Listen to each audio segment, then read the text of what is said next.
métodos probabilísticos, ¿no? Que te diseño y frecuencia. Acá es donde vamos a trabajar con las curvas de intensidad, duración, frecuencia, ¿no? Para lo que es justamente sobre la base de uno de primero la información, ¿no? Una serie de tiempo que han desarrollado ustedes, pueden analizar y vamos a determinar estas curvas de intensidad, duración, frecuencia. Vamos a incluir acá el tema de lo que es intensidad, ¿no? Que es la precipitación sobre el tiempo, como una medida de ver cuánto es la recurrencia o cuál es la cantidad. Generalmente se mide la intensidad como un factor de cuán crítico puede ser una lluvia o no, ¿no? Porque se mide la cantidad de precipitación generalmente en un factor de tiempo, ¿no? Aquí también generalmente hay una secuencia hemos estado nosotros viendo algunos factores, ¿no? De estadística que hemos dado, la media, la mediana, que es justo común, ¿no? Utilizar dentro de estos aspectos. Hemos estado viendo, por ejemplo, la clase anterior que vimos eh, la corrección de datos, ¿no? Utilizando justamente parte de la estadística. Cuando hablamos de probabilidad, pues definitivamente hablamos ¿no? ¿Cuándo podría ocurrir, ¿no? La probabilidad de ocurrencia, cuando estamos hablando de ello, pues justamente cuándo se va a dar un evento, ¿no? Entonces, se analiza en función a determinados periodos de tiempo, ¿no? Por eso también hablamos de un periodo de retorno de 2, 5, 10, 25, 50, 100, 500 años, ¿no? Bueno, hasta 500 años es lógico hacer, ¿no? Una correa de 500 años, ¿no? De periodo de retorno. Pero hacer más allá de eso, no me parece lógico, ¿no? Mil años de periodo de retorno, ¿no? En algún caso, en un estudio vi 10.000 años de periodo de retorno, ¿no? Imagínense 10.000 años de periodo de retorno, ¿qué caso tiene hacer un análisis de ese tipo, ¿no? Y lo he visto en un informe, ¿no? Podría darse inclusive, y eso todavía en 500 años de periodo de retorno, pero no, pues, no tan 10.000 años, ¿no? Imagínense cuánto, ni siquiera, ¿no? Una evaluación de ese tipo, ¿de qué nos puede servir, ¿no? Este procedimiento, ¿no? Dice, es una de las herramientas de cálculo que se utiliza a través del uso de técnicas estadísticas para determinar los eventos de diseño máximo, ¿no? Recuerde que hemos estado trabajando siempre, recuerden la precipitación máxima, no trabajamos con la precipitación promedio, no hemos extraído la precipitación promedio, sino hemos extraído la precipitación máxima, que es con la que se diseña, ¿no? Muy aparte, muy aparte están los eventos extremos, ¿no? Que se toman en cuenta, le dije, no se pueden tomar en cuenta, ¿no?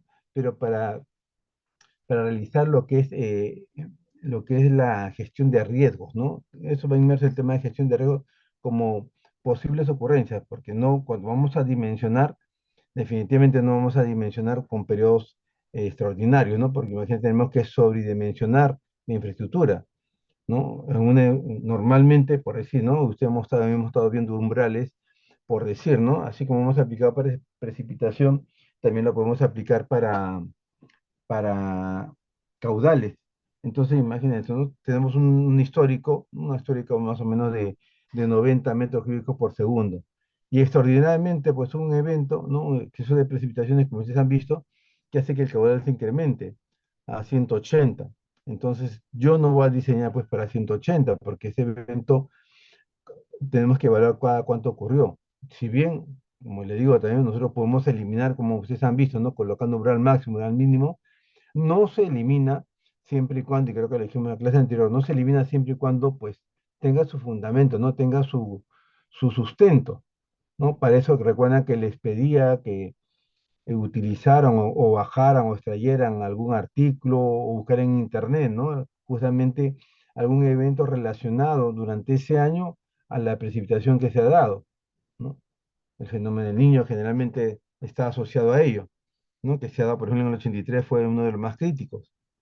Entonces, dentro de la historia de la serie de tiempo, ustedes van a analizar justamente eso, ¿no? Pero vamos a trabajar o a analizar sobre el máximo, ¿no? El máximo de las series normales. Ahora, ese evento extraordinario, pero como les decía, ¿no? Mientras más años de información tengamos, mucho mejor, ¿no?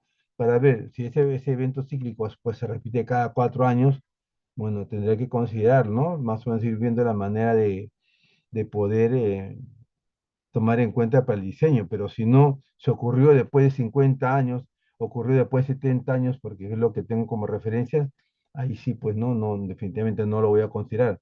Existe, existió, ¿no? Y está documentado, pero no lo voy a considerar pues por un tema de diseño, ¿no? Porque, como repito, estaría sobredimensionada la infraestructura, ¿no? Y eso no es lo correcto, ¿no? Ahora, también hay que tener en cuenta, ¿no? Algunos factores de diseño, ¿no? Bueno, generalmente eso se ve un poco en las siguientes clases, sesiones, ¿no? De cómo considerar, por ejemplo, el diseño en los hidrogramas, ¿no? Porque algunos nos pueden dar una cosa, o es muy diferente una cuenca que no está intervenida, que tiene cierto comportamiento, ¿no? En el tema de escorrentía e infiltración. Pero cuando esa cuenca se interviene, ¿no? Cuando se interviene, por ejemplo, entre una comunidad, lo que se utiliza para infiltración, ¿no? Y disminuir la escorrentía, prácticamente se convierte en solamente pura escorrentía. ¿Por qué? Porque se ha construido cemento, se ha tapado lo que pueda filtrar, ¿no? Y el mayor caudal se da en la escorrentía. Es más, no solamente es eso, es también lo que, por ejemplo, la deforestación, ¿no? Lo que disminuye la forestación, de alguna manera ayuda a controlar el flujo superficial. Pero si lo talamos, ¿no? Para la construcción de la ciudad, si lo talamos para aprovechar indiscriminadamente el recurso, pues definitivamente también estamos expuestos, ¿no? A, a- a que esa agua pues no encuentre un obstáculo y pueda ocasionar problemas aguas abajo, ¿no? Entonces, los comportamientos van a ser muy diferentes, ¿no? Y eso también se tiene en cuenta en los diseños. ¿Por qué? Porque una cosa es diseñar con un evento, ¿no? Cuando la cuenca no está afecta a ninguna intervención, que va a tener un comportamiento, ¿no? Va a ser tipo una campana de Gauss, a cuando ya ahí se interviene, donde la tendencia va a ser diferente, ¿no? Porque, como repito, la escorrentía va a crecer, en cambio la infiltración va a disminuir, ¿no? Y diferentes factores, ¿no? Que estoy comentando. Entonces, son situaciones, ¿no? Son características que nos ayudan justamente a analizar el comportamiento del recurso, ¿no? Este procedimiento de cálculo se fundamenta en correlacionar los registros históricos de las estaciones hidrométricas con las diferentes distribuciones de probabilidad que existen. Mm, a ver. Un ratito acá, quiero ver algo. La PC3 es próxima. La PC3 es próxima. De repente en el trabajo escalonado, para el trabajo escalonado, vamos a hacer la distribución de una serie, ¿ya?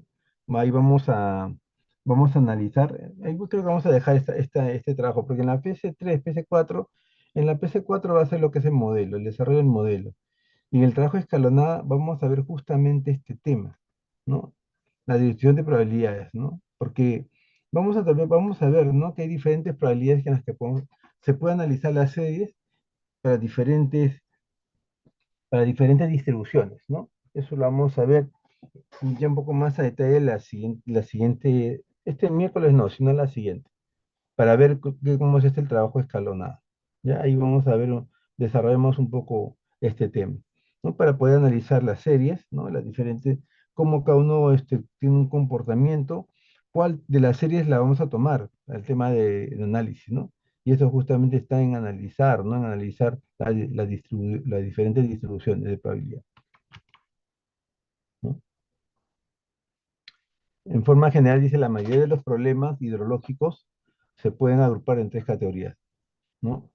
El diseño de estructuras hidráulicas, siendo necesaria la evaluación, cuantificación de los valores extremos, máximos y mínimos del escorrimiento superficial. Máximo, máximo, ya lo hemos establecido, ¿no? Y también, al igual que el máximo, ¿cuál es la capacidad mínima también, ¿no? ¿Cuál es la capacidad mínima que debe tener? ¿No? Entonces, son ambos extremos, son tanto, por eso, y acá en ningún momento se habla del promedio, ¿no? Cuando se habla de diseño, se tienen en cuenta los valores extremos, ¿no? Cuantificación de los valores extremos, máximos y mínimos, ¿no? Algo que tuvimos también en cuenta para el análisis del umbral. Hablamos de un umbral máximo, de un mínimo, no hablamos de un promedio, ¿no? Que sí lo hemos tenido en cuenta, por ejemplo, cuando hicimos los hidrogramas, ¿no? Los hidrogramas, pero ¿qué les dije, no? Al final, eh, Bueno, yo esperaba de repente tomar un poco más de tema de GIS. Vamos a ver si lo podemos, aunque sea una media hora más, tocar ese tema para que ustedes solamente han, me parece que hemos hecho solamente la delimitación de la cuenca, pero nos faltó, me parece, o no recuerdo si hicimos la ubicación de las estaciones. Creo que hicimos las estaciones, ¿no? Creo que sí, me parece que sí hemos hecho. Ah, yo, bueno, voy a revisar ahí como tengo acá los archivos que he desarrollado, yo lo voy a revisar. Si no, tomamos un poquito ese tema y algún desarrollo más. Pero bueno, vamos avanzando. Entonces, vamos ahí, utilizamos, por ejemplo, el valor máximo para utilizarlo como dato de precipitación que vamos a utilizar, ¿no? Vamos a calcular ese dato de la estación para calcular la precipitación media a nivel de la cuenca. Por eso le dije que de la serie marcaran, ¿no? Marcaran los máximos. No hablé de que marcaran la precipitación, pero en el promedio, ¿no? Entonces, en primera instancia, diseño de estructuras, ¿no? Siendo necesaria la evaluación, cuantificación de los valores máximos y extremos. Ahora, después, satisfacción de demandas, ¿no? Siendo necesario evaluar la cuantificación de las descargas disponibles en un punto de interés. Entonces, aquí, ¿no? Acá hablamos de la demanda. Es básico, ¿no? Básico, ¿cuál es el requerimiento? ¿No? ¿Cuánto es el requerimiento? Esto es para analizar lo que es la oferta y la demanda, ¿no? Para analizar hacer un balance, hacer si es que la oferta disponible, justamente cuantificando esa descarga, ¿no? Puede satisfacer la demanda. Nuestro caso generalmente va a ser poblacional, ¿no? Pero también puede ser para el tema de los usos agrícolas, para aquí, que no es porque nuestra prioridad, acá en Lima, el uso poblacional, pero en provincia y en otros puntos, la demanda es la agrícola, ¿no? Por eso tenemos lo que son la infraestructura de irrigaciones que se ha realizado, ¿no? Entonces es necesario cuantificar, ¿no? La descarga en el punto de interés, ¿para qué? Para saber cuánta agua disponemos, sea la demanda que se utilice, ¿no? Sea cual sea la demanda. Como vuelvo a repetir, nuestra demanda va a ser de interés va a ser la poblacional, pero puede ser la agrícola, pero puede ser la pecuaria, bueno, en menor instancia la pecuaria, la minera, ¿no? Pero básicamente dos demandas que utilizamos acá, la mayor parte. La demanda poblacional y la demanda agrícola, ¿no? Son las mayores demandas que se manejan. Diseño y operación de embalses, ¿no? Siendo necesario evaluar y cuantificar la variación del escurrimiento superficial en todas sus características estadísticas con valores medios, máximos y mínimos, ¿no? Bueno, acá se toma en cuenta todo, ¿no? En la operación de diseño y operación de embalses, ¿no? ¿No? Bueno, valor máximo, valor mínimo, ¿no? Y acá valores medios inclusive tienen en cuenta, ¿no? Para diseño de operación de embalses, ¿no? Por el tema también mínimo, por el tema de la sedimentación, ¿no? Cuando la velocidad es mínima, ¿no? Generalmente la velocidad es mínima, empieza a cargar mucho, mucho fino, ¿no? Porque ten en cuenta que cuando hay una velocidad, ¿no? Una velocidad bastante alta, ¿no? Entonces el fino está discurriendo. Pero cuando baja la velocidad, ¿no? Baja la velocidad, empiezan los problemas de sedimentación. Entonces yo no puedo diseñar, por ejemplo, un embalse tengo que ver cuál es el mínimo, considerando el tema de sedimentación, ¿no? Por eso que a veces muchos embalses, ¿no? Generalmente llegan, ya están, bueno, después de unos 20 años, 30 años de uso, generalmente están un 80% de su capacidad, un 70% de su capacidad, ¿no? Por el tema de la sedimentación, ¿no? Entonces también hay que tener en cuenta lo que son los caudales tanto máximos, medios y mínimos, ¿no? Para el tema de diseño y operación, ¿no? Operación de embalse. Ahí sí tenemos en cuenta los tres factores, medios, máximo y mínimo, ¿no? Para demandas, generalmente cuantificar descargas y para diseño de estructuras hidráulicas, ¿no? Hablamos de bocatomas, hablamos de canales, ¿no? De canales. Aquí tenemos que tener el máximo y el mínimo.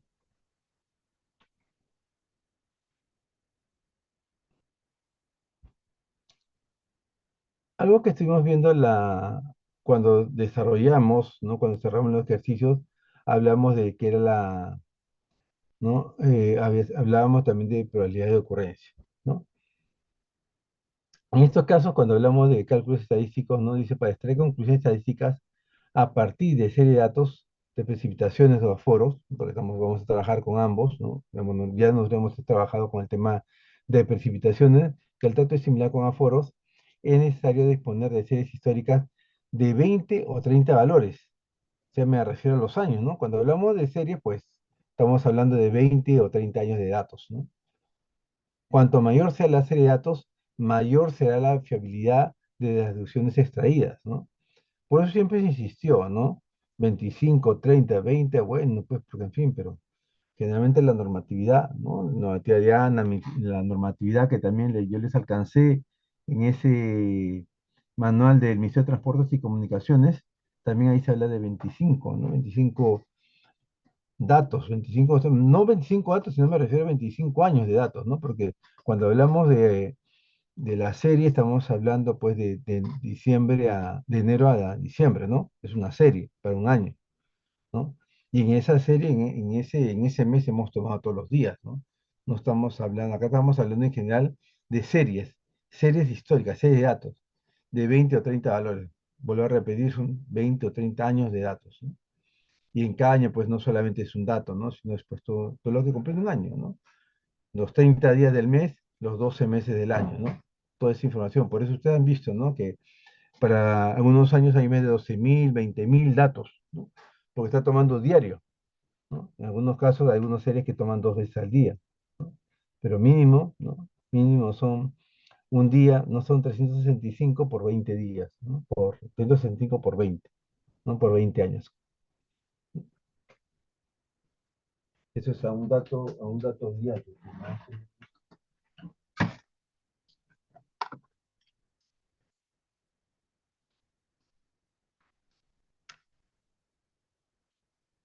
En un caso solamente de 20 años tenemos 7.300 datos, ¿no? Y cuando hablamos de 365 días por 30 años, ¿no? Hablamos de 10.000. Y ahí generalmente hemos visto series, ¿no? Cuando está, por ejemplo, de la serie 2019 menos 1963, creo que 56 años, sí, 56 años, ¿no? Por 365, por 365, estamos hablando de 20.000 datos, ¿no? Entonces, voy a repetir, son 20.000 datos, 20.000, a ver cuánto dice, 20.000 datos, ¿no? 20.000 datos, pero no significa que son 20.000, acá valores, vuelvo a repetir, son series, ¿no? Series de años. Entonces el tratamiento estadístico está encaminado a solucionar dos tipos de cuestiones. Valor, ¿no? Comparabilidad, evaluar la probabilidad que se presente en el futuro un caudal o precipitación, ¿no? Caudal precipitación mayor o menor a un determinado valor. Pero ¿qué probabilidad hay de que la aportación anual del Tormes en Salamanca, en España, sea 900 hectómetros, ¿no? O una probabilidad de valor, ¿no? Evaluar qué caudal o precipitación se superará un determinado porcentaje de los años, ¿no? Pero qué aportación de un río se superará el 10% de los años, ¿no? Para esto se utilizan dos tipos de datos que requieren distintos tratamientos. Los valores medios, ¿no? De una serie de años, ¿no?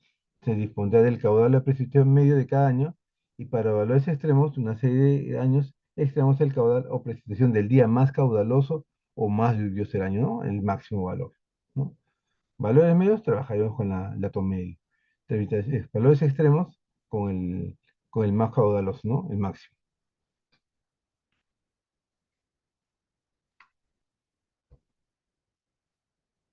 Y hemos también estado viendo el tema de población, cuando es el conjunto total de datos, ¿no? Es lo que se quiere estudiar, o sea, la totalidad, que generalmente a veces no contamos, ¿no? ¿No? Dice, a veces disponemos de medidas de toda la población estudiada, pero generalmente esto sería muy difícil. Medir, por ejemplo, la estatura de todos los españoles. Esto lo he sacado de una bibliografía española, ¿no? Entonces, o imposible, ¿no? Estudiando el caudal de un río, tendríamos que medir todos los caudales de todos los años pasados y futuros, ¿no? Entonces, eso generalmente no se va a dar, ¿no? Entonces, en estos casos debemos comparar con medir solamente una parte, una muestra de la población, ¿no? Que generalmente está orientado a, a efectuar los cálculos, ¿no? A partir de la muestra intentamos hacer estimaciones válidas para toda la población, ¿no? Tomando como datos, como repito, una muestra. Muestra es una pequeña parte de la población que debería ser representativa del total de la población, ¿no? Si yo midiera la estatura de mis alumnos para conocer la estatura media del curso, ellos serían toda la población estudiada, ¿no? Si fuera solamente de un salón, de un curso. Pero si a partir de ellos yo quisiera extraer conclusiones sobre la estatura de toda la juventud española, mis alumnos solamente serían una muestra representativa de la población estudiada, ¿no? Claro, solamente es una muestra, ¿no? ¿Por qué? Porque solamente estamos estudiando y con eso tampoco yo puedo extrapolar. No puedo extrapolar porque es solamente, por ejemplo, yo no estoy, tendría que ver qué edad es, ¿no? Más o menos para poder saber cuál es la estatura promedio, ¿no? Pero de ahí, extrapolarlo a otra dimensión, un poco complicado, ¿no?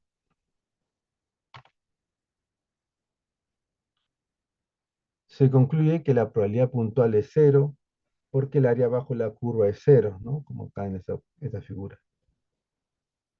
Esta también es una función que vamos a trabajar, ¿no? Por otro lado, tiene que el rango de f sub x es mayor o igual a cero, menor o igual que cero.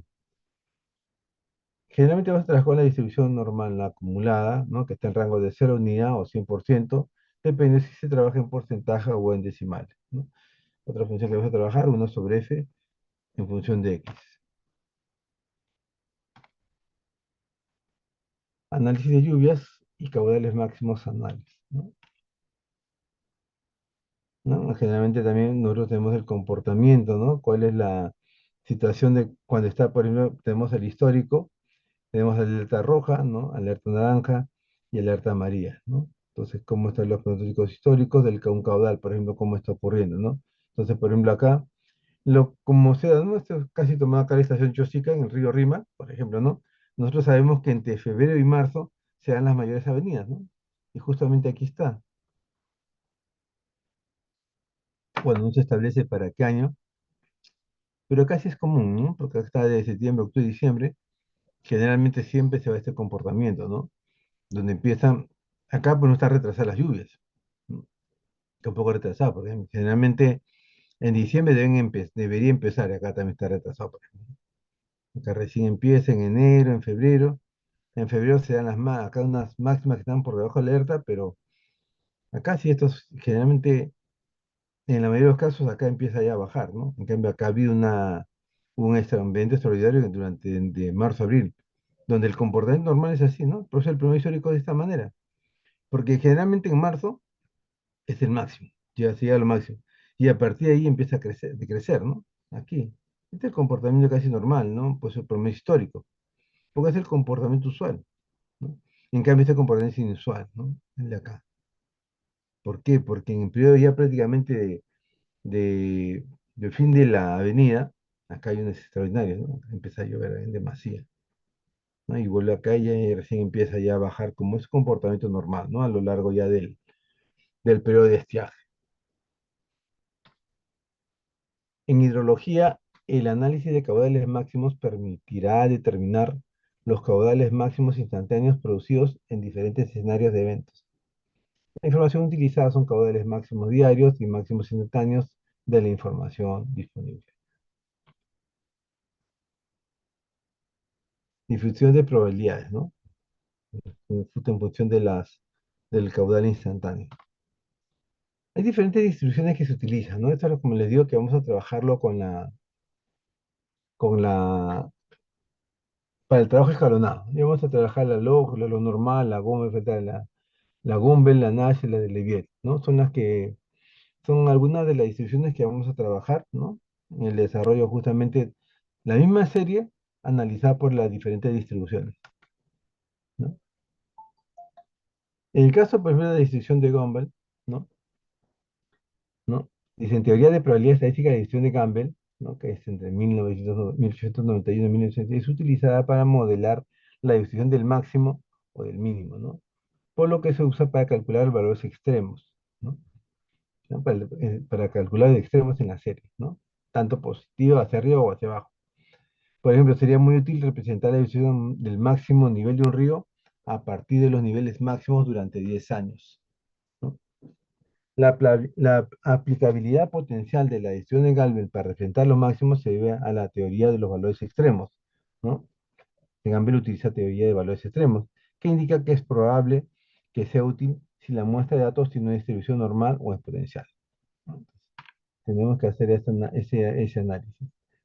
La teoría de valores extremos o análisis de valores extremos, ¿no? Es una rama de la estadística que trata las desviaciones respecto al valor esperado de una distribución de probabilidad. El objetivo del análisis de valores extremos es evaluar, dada una muestra de una variable aleatoria, la probabilidad de eventos o valores más extremos que los observados previamente.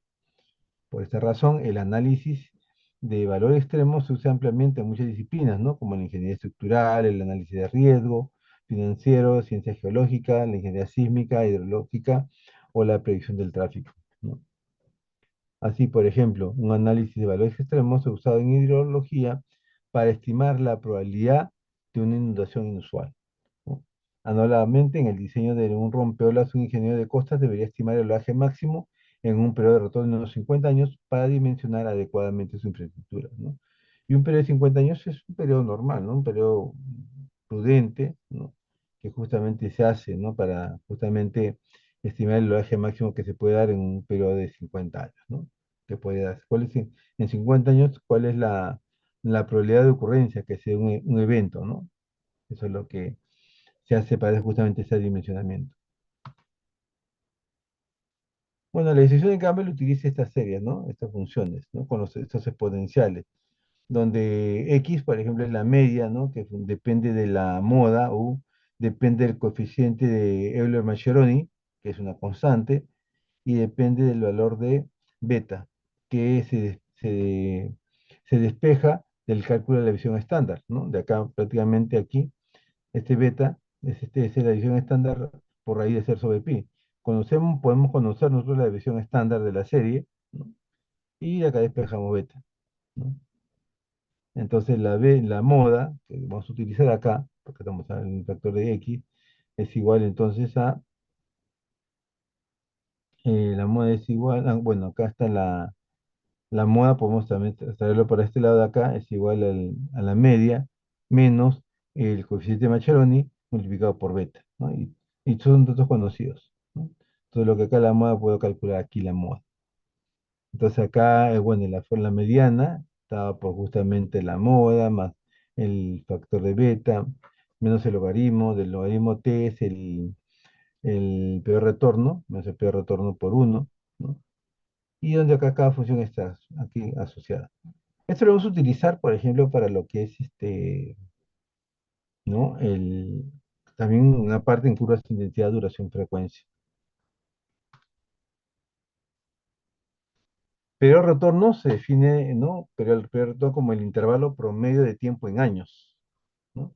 Promedio de tiempo en años, dentro del cual un evento de magnitud X puede ser igualado o excedido, por lo menos una vez en promedio, ¿no? Así un evento igual o mayor a X ocurre una vez en T años. Su probabilidad de ocurrencia P es igual a 1 en T casos, ¿no? En este caso también igual, ¿no? La probabilidad, ¿no? De una muestra, ¿no? Es igual a 1 sobre T. T es la probabilidad de ocurrencia de un evento, ¿no? Que es mayor al valor de X. Y T es el peor rotor. Bueno, entonces acá, como les digo, son factores que vamos a utilizar, ¿no? Vamos a utilizar en el desarrollo de las ecuaciones. Mm, Antes de ir a las curvas de intensidad y una manera de, ¿no? Este de acá, va el tema de distribuciones. Antes de ir acá. Vamos a entonces acá. Estas son las que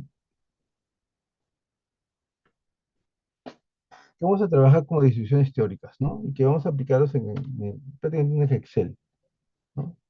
Acá esto es lo que le dije, lo que les alcancé, la guía del Ministerio de Transportes y Comunicaciones, justamente habla ahí, ¿no? Uno puede ver acá, dice. Este de acá, ¿no? Contar con un mínimo de 25 años de registro que permita, a partir de esta información histórica, la predicción de eventos futuros, ¿no? Con el objetivo de que los resultados sean confiables. A ver, esto de acá, vamos a ver esto. Un momento, aquí tengo acá. Yo tengo el texto impreso, un momento.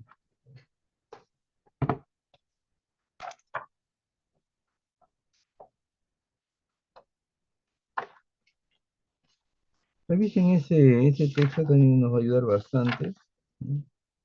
Este es de campo, selección de periodo de retorno.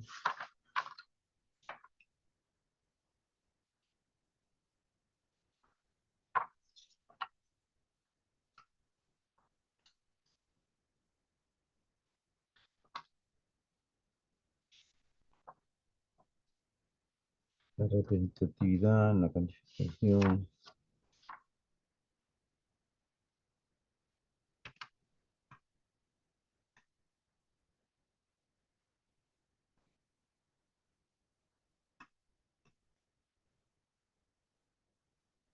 ¿Quién les alcanza este texto? Está ahí en su bibliografía. Y acá lo podemos encontrar. Acá también están todas por si acaso, están todo lo que vamos a ver, ¿no? La edición normal, log normal, gamma, gamma, ¿no? Los Pearson, Campbell, los Campbell, ¿no? Pruebas de bond de ajuste. Eso vamos a ver la siguiente semana, ¿no? Eso está dentro de 3.4 según lo que yo tengo acá en mi texto.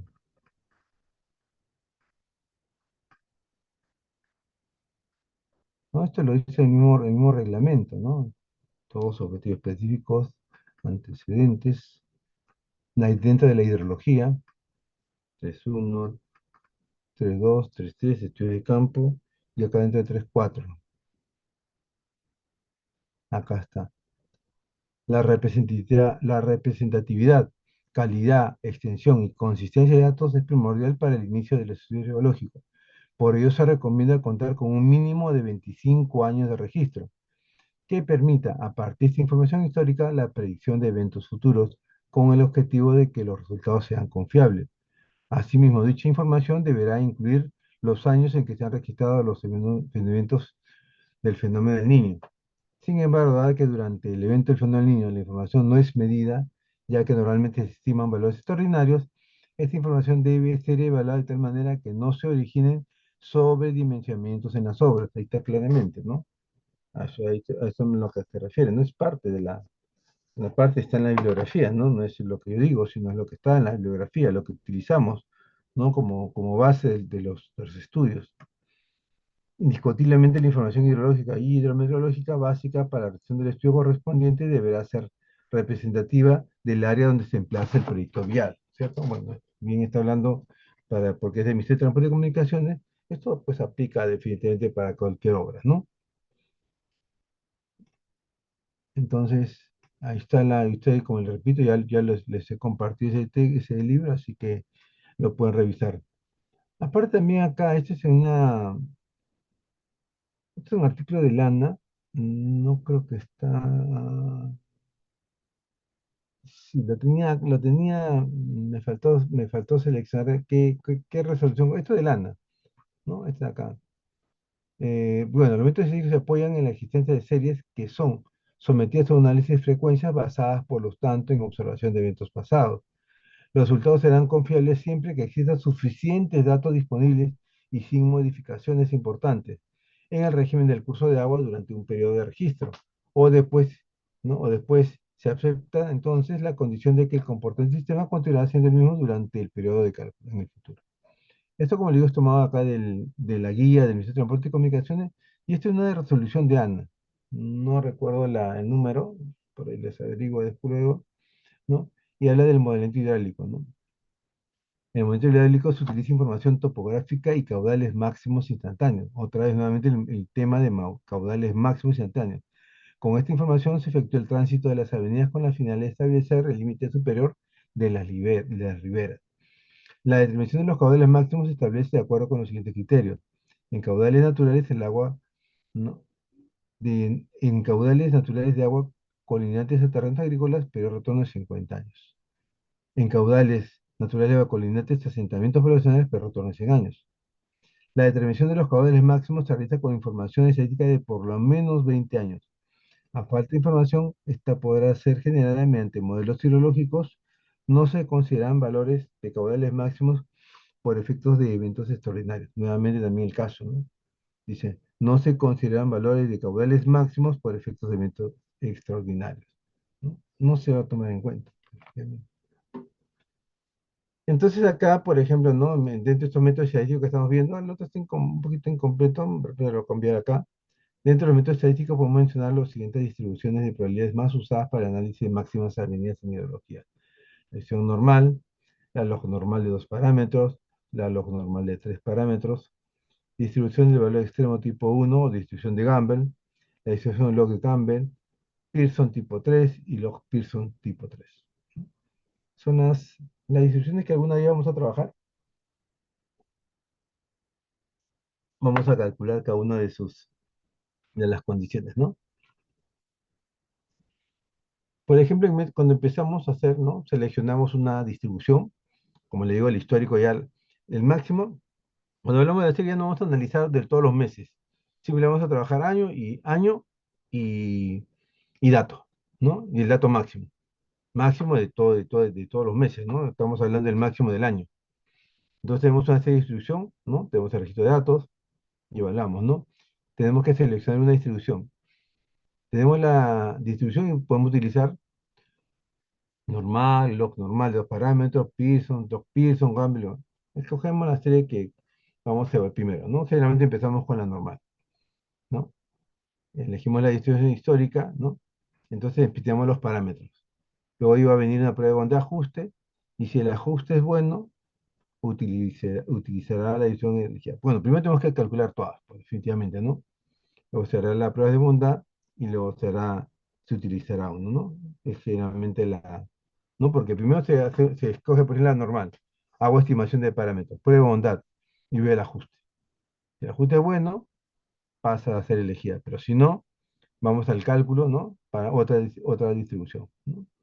Pero generalmente es el cálculo de todos y después vamos a hacer el análisis, ¿no? Las curvas de frecuencias. Para el análisis de frecuencias, la técnica consiste en arreglar la serie en orden decreciente, ¿no? Vamos a trabajar siempre los de mayor a menor, ¿no? Y atribuir a cada valor un número de orden, ¿no? M varía de 1 hasta n, ¿no?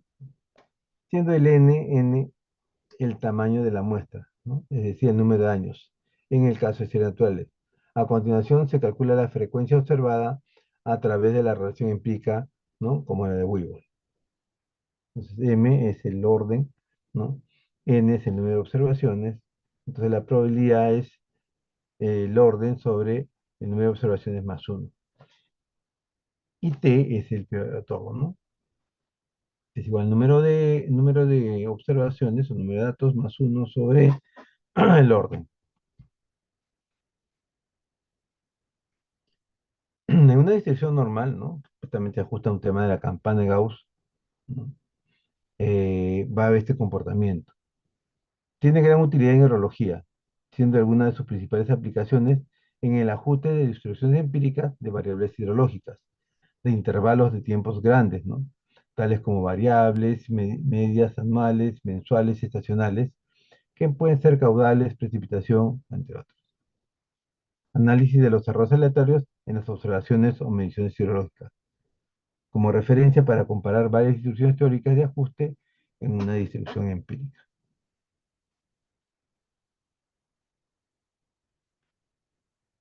La distribución normal, ¿no? Utiliza, ¿no? Trabajamos el orden de datos, o sea, de mayor a menor, como se había dicho. Utilizamos la probabilidad empírica de Weibull, ¿no? Que aquí está, ¿no? De Weibull, utilizamos esa.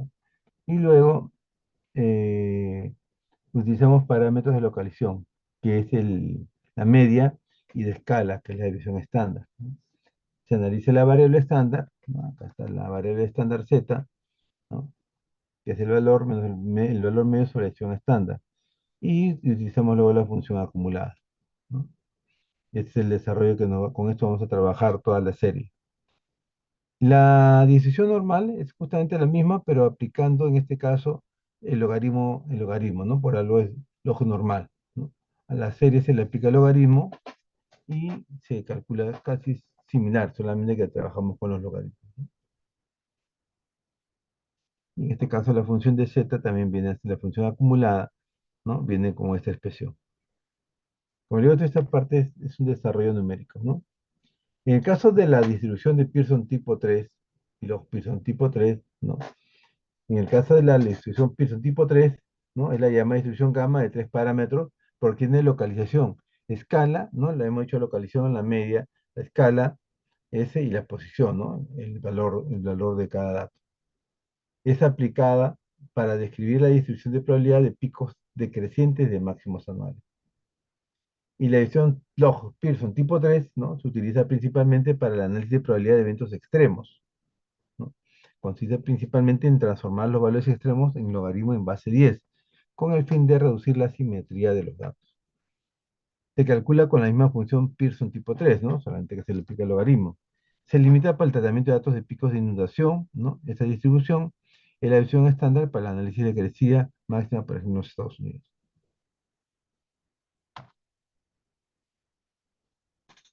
Acá ya tiene, ¿no? Acá en este caso de las ediciones teóricas tenemos la Pearson tipo 3, ¿no? Igual trabajamos con los datos, la probabilidad empírica de Weaver, ¿no? Calculamos los parámetros de posición, localización, escala, ¿no? Y aplicamos parámetros por método de los momentos, ¿no? Donde cada uno, ¿no? Acá el X o está en función al beta y al gamma, ¿no? Donde beta, pues acá es la edición estándar sobre alfa, ¿no? Y G es 2 sobre raíz de alfa.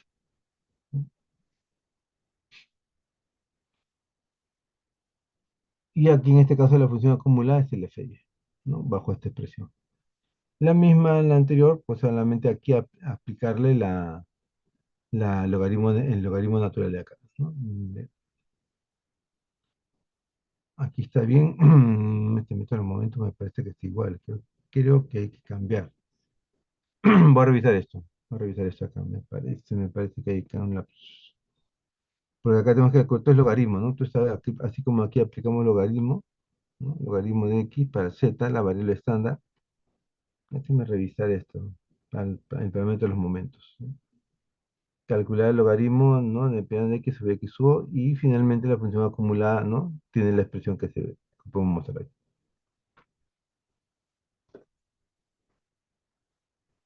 Distribución Campbell, ¿no? Es para, como se dijo hace un momento, ¿no? Se utiliza para modelar la distribución del máximo o del mínimo, ¿no? Por lo que se usa para calcular valores extremos. Eso estaba en la definición que había comentado, ¿no? En la que hice anteriormente. Se utiliza generalmente para ajustar a una expresión matemática las distribuciones empíricas de frecuencia de caudales máximos anuales, precipitación máxima anual, etcétera, ¿no? Vamos a ir también ver un ejemplo, ¿no? De justamente utilizando utilizando la distribución de Gabel podemos calcular los valores máximos de caudal, ¿no? Distribuciones de valores extremos seleccionando de conjunto de muestras de cualquier distribución de probabilidad convergen en una de las tres formas de distribución de valor extremo llamada tipo 1, ¿no? Campbell, tipo 2, Fedchet o tipo 3 de Weber.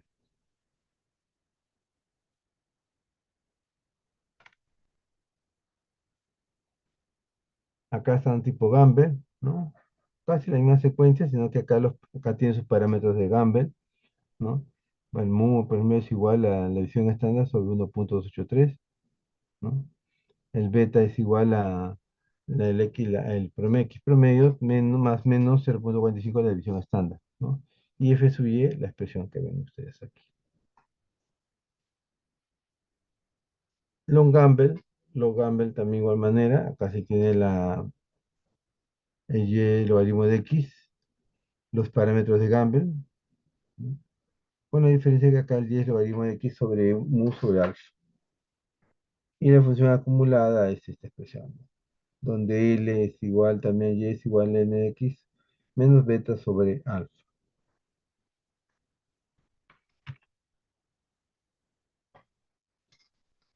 ¿no? Entonces, las pruebas de bondad y de ajuste son pruebas de hipótesis para verificar si los datos observados de una muestra aleatoria se ajustan con algún nivel de significancia a determinada distribución de probabilidad, ¿no? Hay que hacer luego esa, ese, esa validación, esa comparación, ¿no? Para poder determinar cuál es la serie que vamos a escoger. La hipótesis nula indica la distribución propuesta, mientras que la hipótesis alternativa, H1, nos indica que la variable en estudio tiene una distribución que no se ajusta a la distribución propuesta. Entonces hay un ajuste gráfico, hay un ajuste de chi cuadrado, ¿no? Y hay una planificación de Smirnov.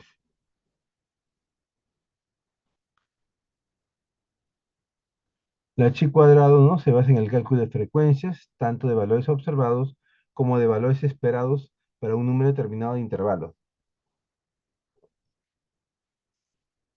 Esta prueba es comúnmente usada para verificar la bondad de ajuste de la distribución empírica de una distribución teórica conocida.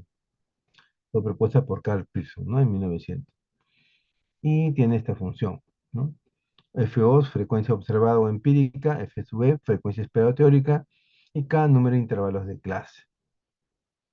Aquí sí vamos a trabajar con periodos de clase, no vamos a vamos a trabajar con rangos de valores. Eso sí hay que, como le digo, en el desarrollo teórico vamos a ver justamente esa función, ¿eh? Estas funciones. Para el chi cuadrado, establecer una tabla de distribución de frecuencias, ¿no?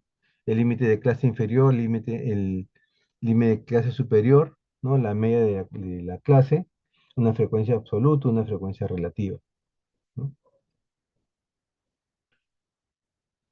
Después tenemos que agregar una tabla de distribución de frecuencias observadas al valor de frecuencia esperada, teniendo en cuenta la distribución teórica que se desea ajustar, ¿no? O sea, todo es, como le digo, esto es todo a trabajar con las funciones, ¿no? Frecuencia relativa, frecuencia absoluta, frecuencia observada y la probabilidad calculada. Acá están los intervalos con los que, por ejemplo, una serie vamos a trabajar, ¿no? Vamos a establecer rangos, ¿no? Rangos de valores que cuáles se van a analizar.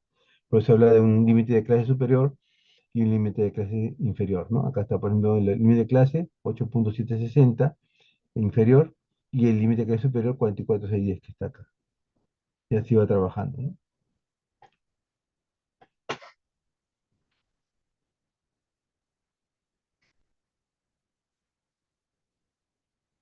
Con sus más cálculos, ¿no?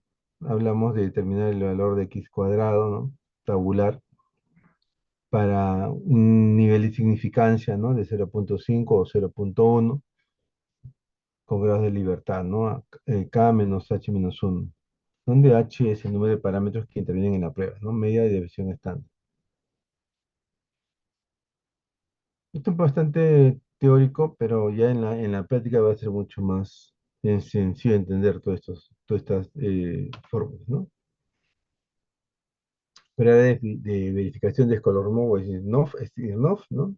Para todas las funciones se va a tener que hacer una evaluación, ¿no? De cada uno de ellos.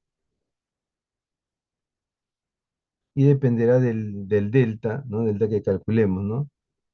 ¿No? Si comparamos, ¿no? Si comparamos, veremos pues con este tipo de ajuste, ¿no? Si es bueno o no es bueno.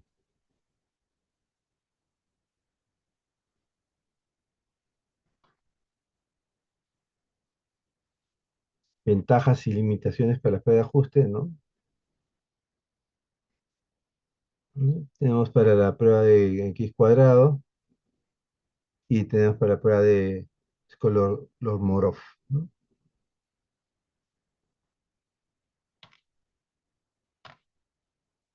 Bien, como le digo, todo esto de acá, todo esto va a ser parte del desarrollo, va a ser un desarrollo práctico de toda esta información la próxima semana, ¿no? Para poder hacer todos estos cálculos y hacer un análisis de series y ver cuál serie, de acuerdo a los de evaluación, cuál serie nos quedamos, ¿no? Si quiere más detalle, a ver, creo que por acá necesario.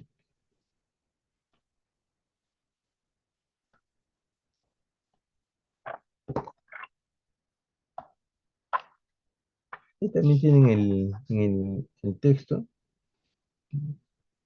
ahí también tienen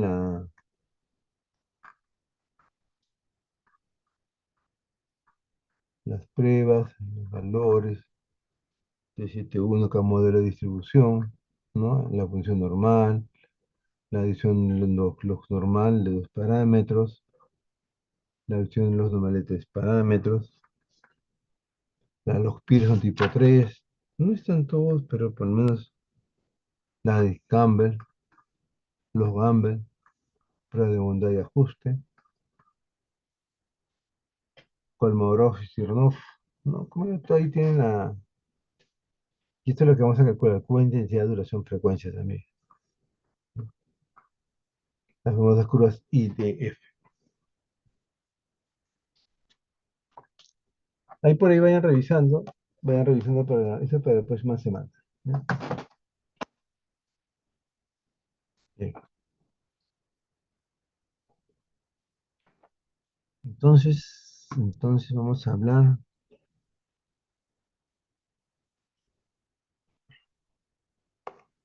un poco de modelación matemática, ¿no?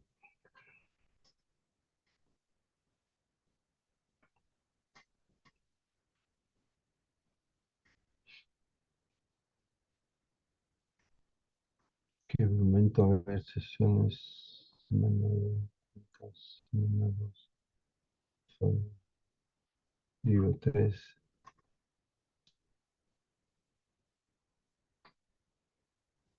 Este acá, me parece que lo hice para un tema de delimitación, ¿no? ¿De acuerdo de los cuadrados? Es una aplicación también directa para el tema de lo que es modelación, ¿no? Porque también la modelación trabaja con algo similar a los píxeles, sino que acá en este caso la modelación trabaja operando, ¿no? Es una solución de ecuaciones, donde generalmente acá hay una diferencia, ¿no? Generalmente la solución de ecuaciones, ¿no? Para lo que es GIS puede trabajar en forma lineal, pero en el caso de,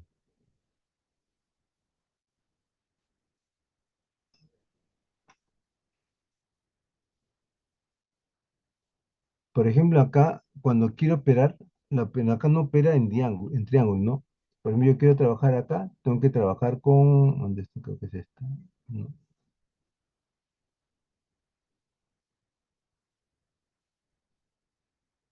Lo malo es que esta es otra, lo traigo de otra máquina y tiene otra versión. A ver, vamos a ver.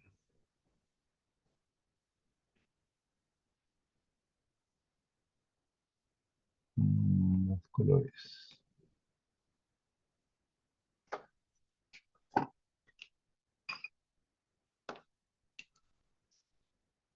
166, 201 y 236. Vamos a sacar acá uno. Ahí está. Ya, ahora sí. Por ejemplo, acá, para que pueda calcular, tiene que ser así, al lado a lado. Acá tenía que colocar, o bien acá, para trabajar, ¿no? Tendría que ser de esta manera. ¿Por qué? Porque y acá, por ejemplo, yo cuando quiero definir, ¿no? O en todo caso, ¿qué es el impermeable? En modelación, ¿no? En modelación generalmente trabajan con las zonas permeables y las impermeables, con contorno de frontera, ¿no? Mejor vamos a explicar, mejor vamos a definir el modelo, pero vamos a hablar un poco de este tema también. Lo que son los contornos, ¿no? Con las condiciones de frontera que tienen los modelos para poderlos evaluar, ¿no? Y cómo van operando.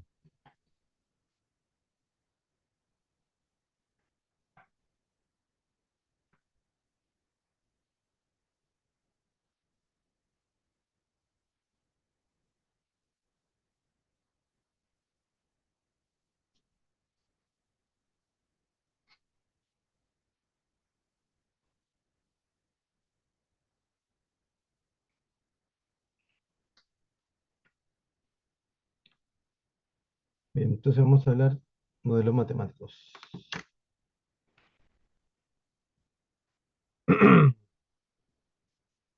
La base del estudio de la hidrogeología es la comprensión del ciclo hidrológico, de sus procesos e interrelaciones, tanto superficiales y subsuperficiales.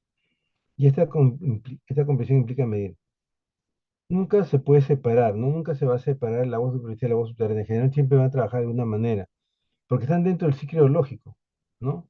Habíamos comentado, si bien como curso lo llevamos independiente porque analizamos el comportamiento de la superficie, siempre van a estar interrelacionados ambos, uno con otro, no porque uno es fuente de otro, ¿no? Uno siempre, por ejemplo, En algunos casos, el agua superficial es recarga para el agua subterránea, pero en otros casos, el agua subterránea es recarga para el escurrimiento superficial. Entonces, ahí hablamos de río ganador y río perdedor, ¿no? Entiende que río ganador es cuando el acuífero, ¿no? El acuífero, la formación geológica le da agua al río. Y el río perdedor cuando el río le da agua, cede agua al acuífero a través de la infiltración, ¿no? Pero siempre hay esa relación, ¿no? Entonces, para comprender, dice, ¿no? Para comprender los procesos, siempre implica medir, tomar datos, ¿no?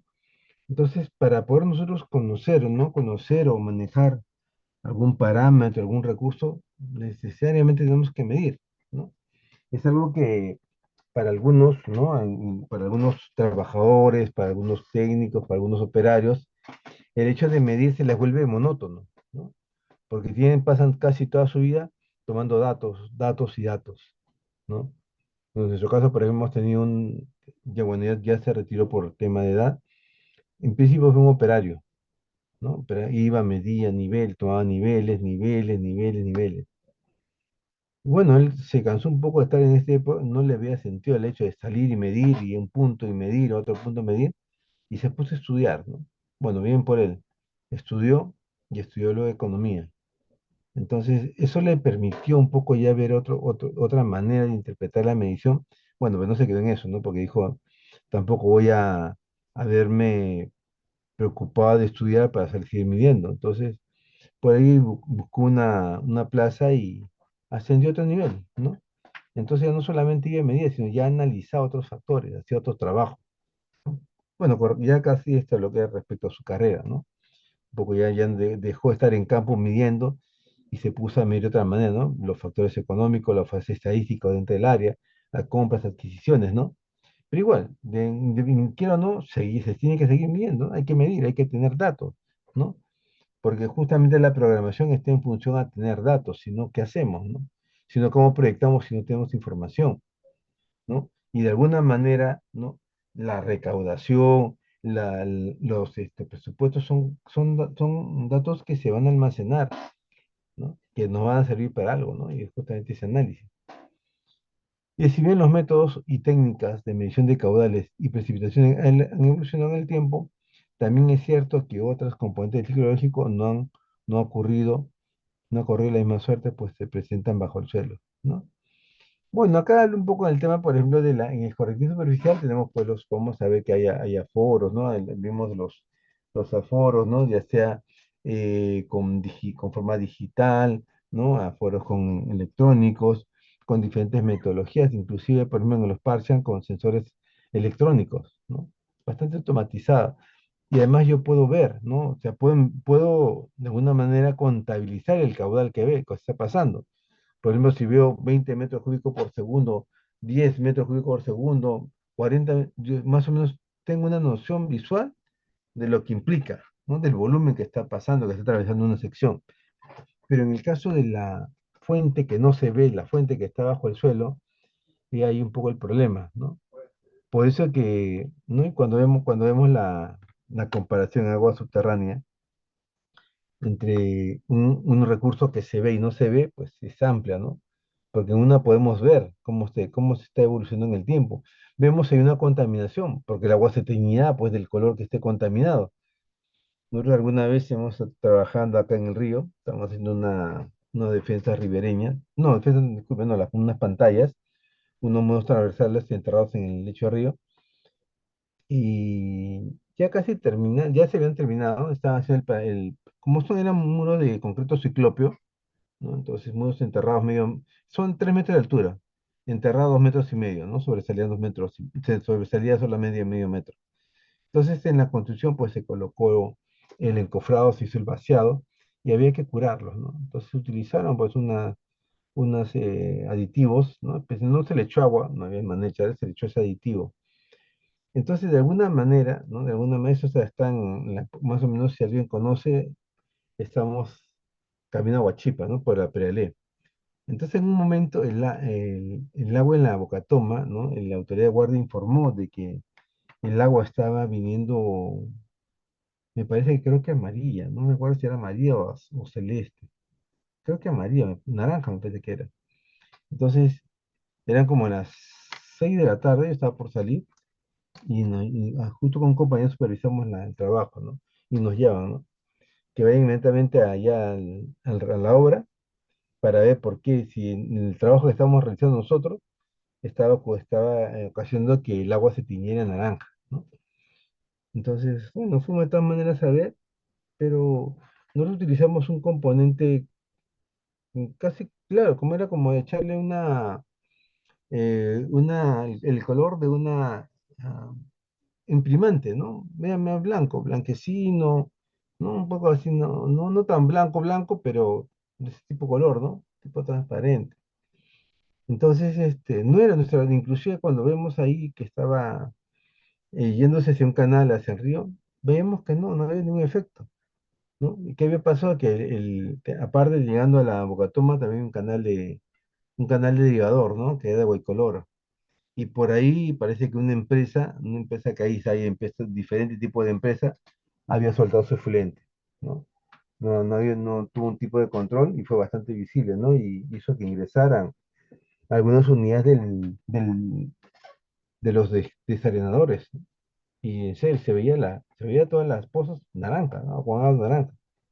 Entonces, por ejemplo, ahí, entonces, no fue nuestra responsabilidad, ¿no? Definitivamente. Pero es que hay que estar monitoreando, ¿no? En este caso, parece que no se tuvo un buen control de la salida del... Bueno, este canal está aguas arriba de la Ocatoma. No sé, ese caso ya es por ahí un problema con la autoridad de guardia, ¿no? Bueno, eso ya es un tema que luego se trató. Pero se ve, el tema es que se ve la contaminación, ¿no? Y ahí no hay ningún problema, se puede ver. Como le dije, podemos medir el caudal. Y pues si hay un tema de contaminación, lo podemos ver. En el caso que se presenta bajo el suelo, ¿no? Una pluma contaminante que está bajo el suelo, por ejemplo, el tema de los lixiviados, de los botaderos, ¿no? De los botaderos que son informales, los que no tienen geomembrana, que no han impermeabilizado las bases. Ahí se genera un efluente, ¿no? O un lixiviado. ¿Y ese lixiviado a dónde va? Se infiltra en el suelo. Definitivamente se va a infiltrar en el suelo. Lo vemos, ¿cuál es la pluma contaminante? ¿No? Podemos saber cómo se está moviendo indirectamente, pero no lo vemos, no es como el agua superficial que sabemos por donde el canal, por donde está yendo, más o menos que, ¿no? A estimar groseramente cuánto caudal está yendo, pero podemos visualizar. En cambio, en el agua subterránea, cuánto caudal, qué tanto contaminado está, complicado, ¿no? La infiltración, dice la percolación profunda, el flujo superficial, el flujo subterráneo, entre otros, son procesos que se miden usualmente de manera indirecta y o remota, lo que conlleva a una fuerte incertidumbre respecto al funcionamiento del ciclo biológico. Por supuesto, porque cuando hablamos de agua superficial, hablamos de calcular, ¿no? Podemos calcular el caudal, podemos calcular la velocidad. Pero en el agua subterránea, ¿no? Cuando hablamos, decimos de manera indirecta es porque tenemos que estimar, ¿no? Yo estimo. Bueno, sí, dice calcular el caudal que sale un pozo. Bueno, en el caso de un pozo, ¿no? Del agua que sale un pozo, sí, yo puedo calcular porque yo lo puedo contabilizar. Pero ¿qué caudal está circulando bajo el subsuelo? Eso sí es difícil, ¿no? ¿Cómo lo contabilizo de una manera indirecta? ¿No? ¿No? Porque no es lo mismo, ¿no? En el agua que sale fuera de por el digo, a través de un pozo sí, porque sabemos, porque ponemos un medidor de caudal y medimos el caudal que está saliendo, entonces podemos contabilizar, pero, vuelvo a repetir, ¿qué caudal está circulando debajo del suelo? Imposible, ¿no? ¿Cuál es la dirección de la pluma contaminante? Sí, de manera indirecta lo vamos a ver, ¿no? Eso es cuando calculando las curvas las isolíneas de potencial, ¿no? Las isolíneas de carga hidráulica.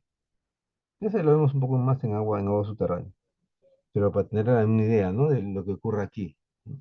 Por eso dice, ¿no? Bien claro, estos factores todo de agua subterránea son procesos que se miden usualmente de manera indirecta y o remota, lo que conlleva una fuerte incertidumbre respecto al funcionamiento del ciclo biológico, ¿sí? Son estimaciones que se hacen, ¿no? De ahí también de que más o menos se establece también el tema de balance, porque ya les he comentado, ¿no? En el balance hay que ver oferta disponible, ¿no? Y demanda.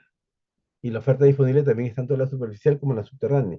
Ahora, ¿cuánto hay? Ese es otro tema, ¿no? Que hay que, como digo, evaluar, ¿no? Indirectamente hay que evaluar qué cantidad de agua tenemos, ¿no? Por eso ahí me parece que también que en el PAC, por acá, me parece que sí. A ver, ¿dónde está lo que evaluación de bibliografía? Acá está también, por ejemplo, ¿no? Me parece que en este es la K 22-23.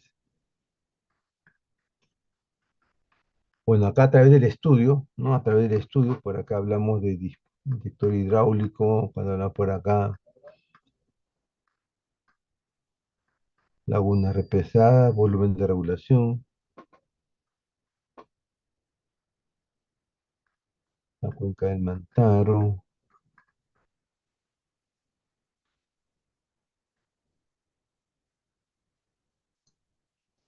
las ofertas hídricas superficiales, por ejemplo, se establecen en función a la capacidad de los embalses. Eso es fácil, ¿no? Eso se puede ver, ¿no? Pero en la fuerte hídrica superficial ya se ha estimado. El problema, ¿no? Está en establecer la oferta hídrica subterránea, ¿no? Entonces, por ejemplo, en este caso, por ejemplo, para la ANA, para los acuíferos de Chivenrima, ¿no? Ellos han calculado, ¿no? Más o menos dicen, ¿no? Para estimar, acá vuela, ¿no? Estimar, no se habla para determinar, para calcular. La palabra, ¿no? La palabra en aguas subterráneas es estimaciones. No se puede hablar de exactamente un dato, ¿no? Entonces dice, por ejemplo, ¿no? Dentro de ese acuífero se determinó que la reserva total de agua almacenada, ¿no? Se enseña que calculado para el acuífero Rima es de 2 millones, ¿no? De metros cúbicos. Para estimar las reservas potables del acuífero Rima se estima que puede ser un 10% del total de agua almacenada, es decir, 201.000, ¿no? 734 hectómetros cúbicos, ¿no? Bueno, este 10% tampoco no sabemos de dónde lo han sacado. Eso sí es otro tema, ¿no? No sé de dónde viene ese 10%.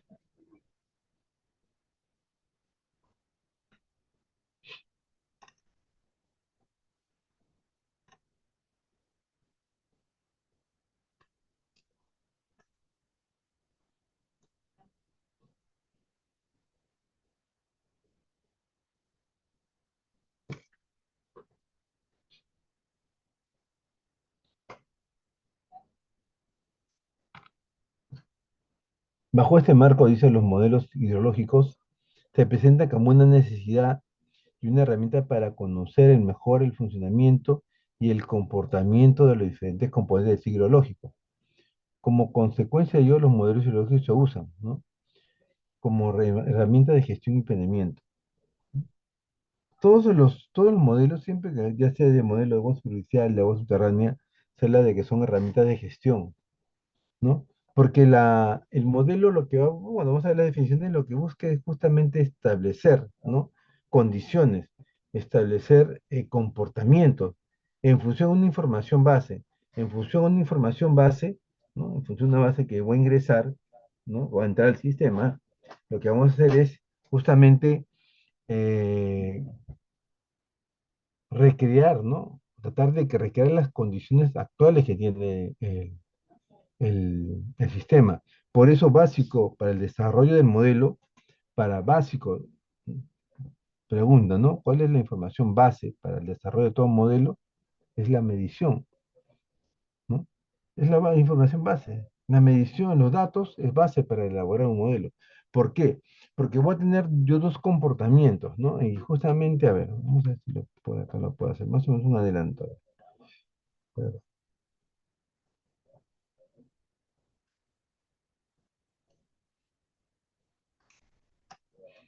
voy por acá esto, pero ya está.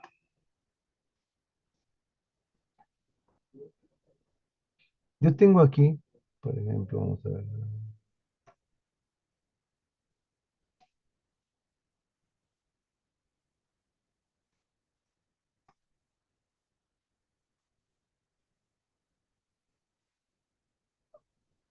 A ver acá.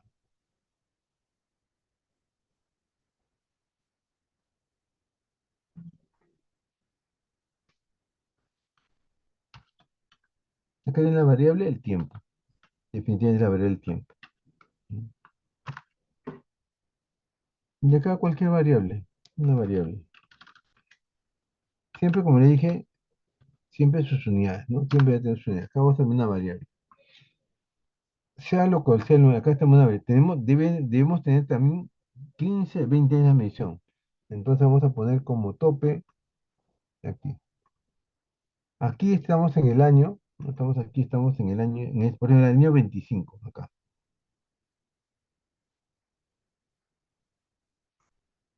Aquí es el año 2025. Vamos a poner acá como límite.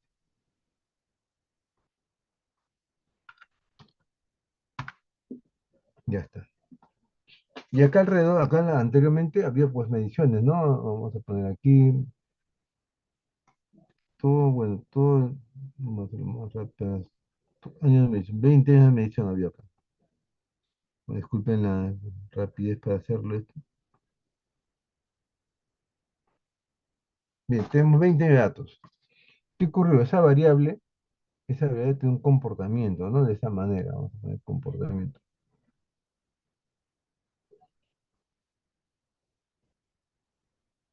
Tiene cierto comportamiento, ¿no?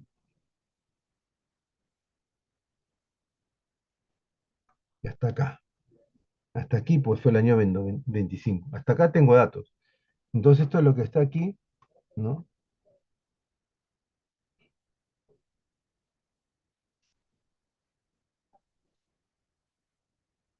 Entonces, este de acá es lo medido.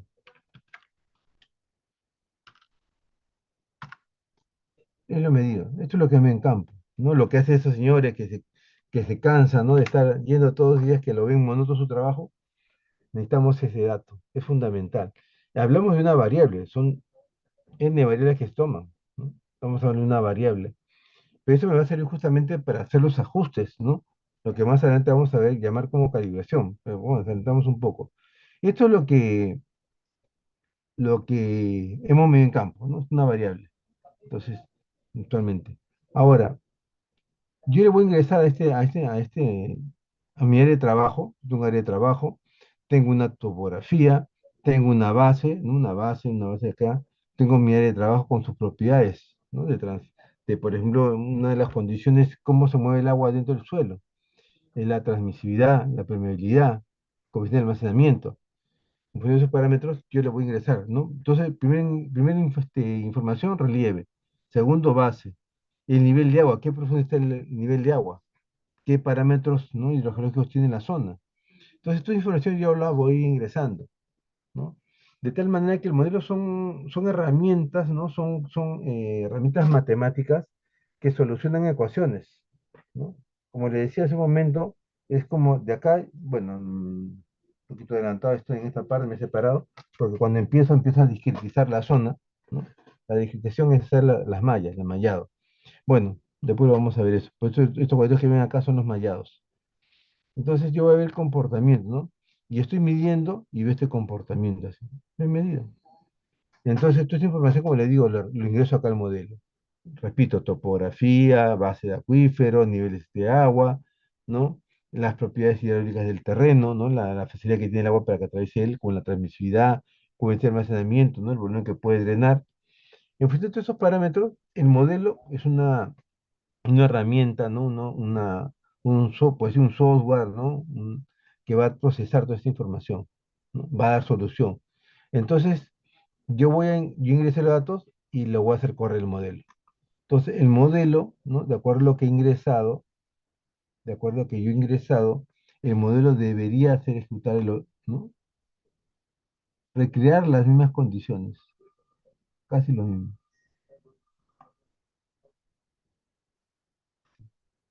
Y entonces, ¿no?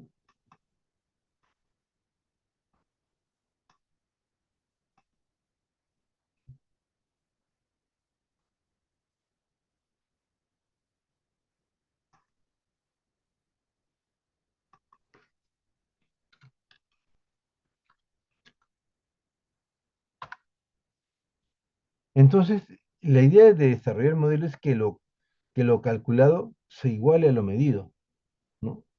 el modelo debe recrear esa condición, ¿no? Ahora, el error, ¿no? El error admisible, para que esto esté bien, es un error del 10%. Máximo de un error, entonces, error máximo, 10%. Si es menor al 10%, el error debe ser menor, máximo 10% de error, máximo 10%, ¿no? Pues debe ser menos, más o menos 10%.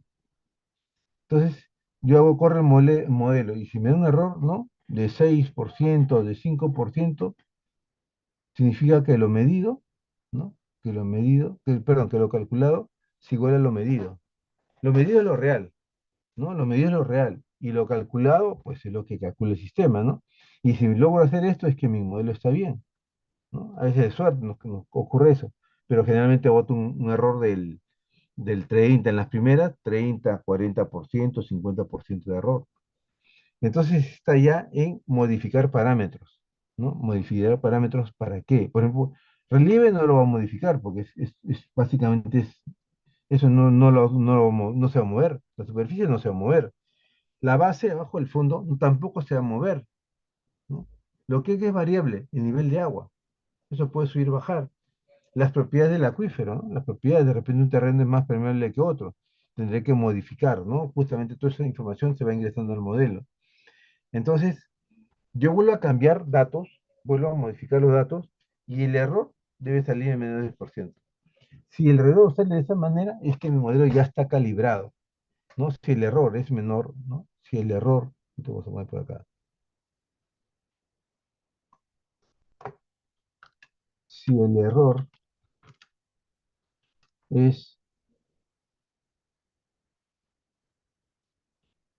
menor del 10%, se dice que el modelo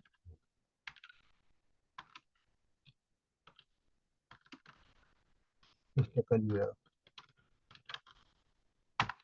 Si el error es menor del 10%, está calibrado, ¿no? Significa que lo que he calculado casi es igual a lo medido. Entonces estoy correcto. ¿Para qué hago eso? ¿No? ¿Para qué hago? Para que a partir de acá yo pueda generar escenarios. Yo estoy en el año 25, a partir del 25 hacia adelante podría hacer escenarios, ¿no? ¿Qué pasa si, ¿no? ¿Qué pasa si, por ejemplo, incremento, ¿no? O sea, de acá, mira, estas condiciones son las primeras condiciones tal como está el sistema. Entonces, eso significa que una vez que esté calibrado, yo puedo ir, ¿no? En un horizonte de 20 años, puedo establecer, ¿no? Puedo repetir el comportamiento. Entonces, yo sé que acá a 20 años, ¿no? Estoy seguro que de aquí a 20 años, el comportamiento ¿no? Va a ser así. Porque el modelo está calibrado. Si acá hay un horizonte, yo tengo un horizonte de 20 hasta 30 años, ¿no? Entonces, vamos a poner aquí esto. Va, esto es lo mal. Me olvidé de grabar.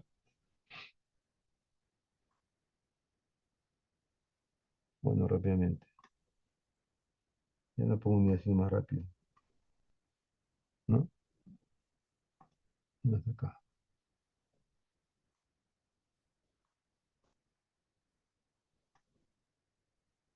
Yo dije acá, ¿no? Hasta acá, aquí. Entonces acá habíamos puesto un tope de 25 años, ¿no es cierto? Acá. Y se había comentado, ¿no?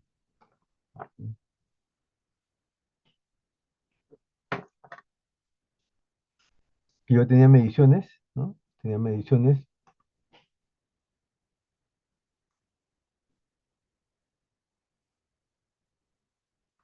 que tenía mediciones aquí, ¿no es cierto? Entonces te habíamos dicho que esto de acá, este era medido.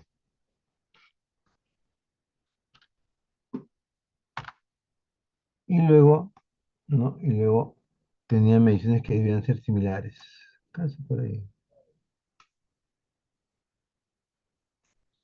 ¿no? Y esto lo calculaba.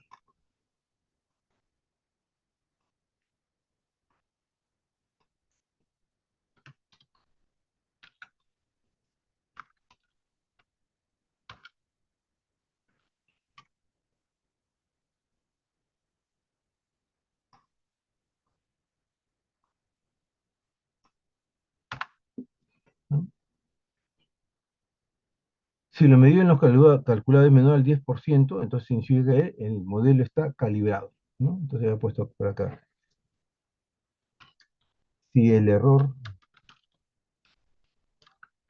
luego de correr el modelo es menor al 10%, se dice entonces,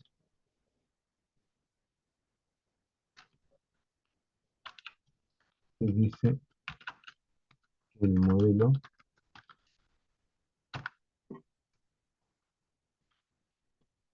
está calibrado. Cuando ambos son iguales. Cuando el error es menor al 10%, ¿no? ¿Para qué sirve esto? Como le dije, condiciones actuales o condiciones futuras, para que en un horizonte de 30 años, ¿no? De 20 a 30 años, yo sé que el comportamiento va a ser igual.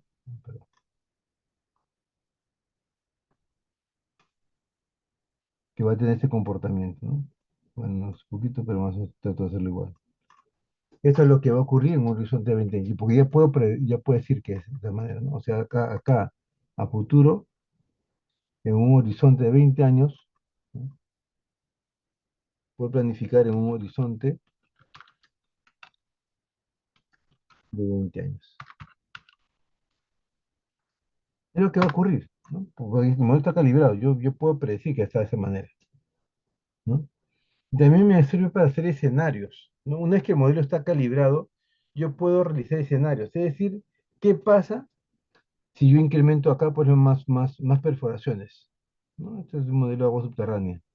¿Qué pasa si ingreso más perforaciones? ¿Qué pasa si paralizo los pozos? ¿No? ¿Cómo reacciona el sistema?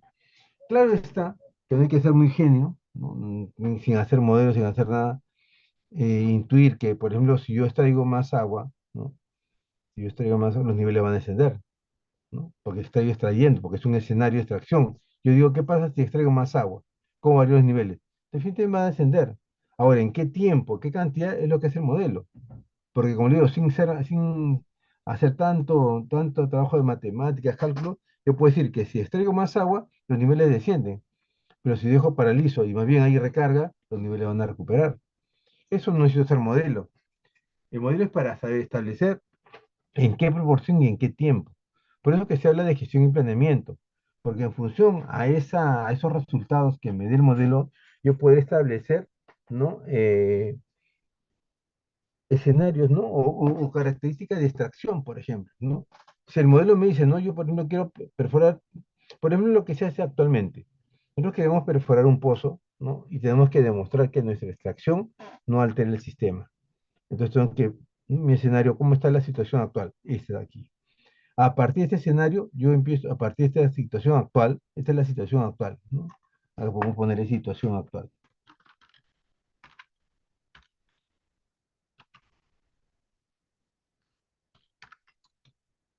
Esta es la situación actual, ¿no? Ese es mi dato de partida. A partir de aquí, si con mi incremento la extracción, ¿cómo se va a manifestar? Me calculará. Si acá establezco áreas de recarga, pongo una hora de recarga, ¿cómo va a reaccionar el acuífero? Lo voy a ver acá, de ese comportamiento, ¿no? Porque para eso justamente es, porque ya está calibrado. Entonces, cuando está calibrado, yo puedo hacer ya escenarios, predicciones, lo que va a ocurrir. Por eso es que se dice que se convierte en una herramienta de gestión, porque me ayuda a hacer el planeamiento. ¿Qué es lo que voy a hacer? Lo que, por ejemplo, ahorita bajo lo que es modelación en Lurín, por ejemplo, se ha establecido que no se puede extraer más de 1 metro cúbico por segundo. Actualmente estamos ya cerca de 850.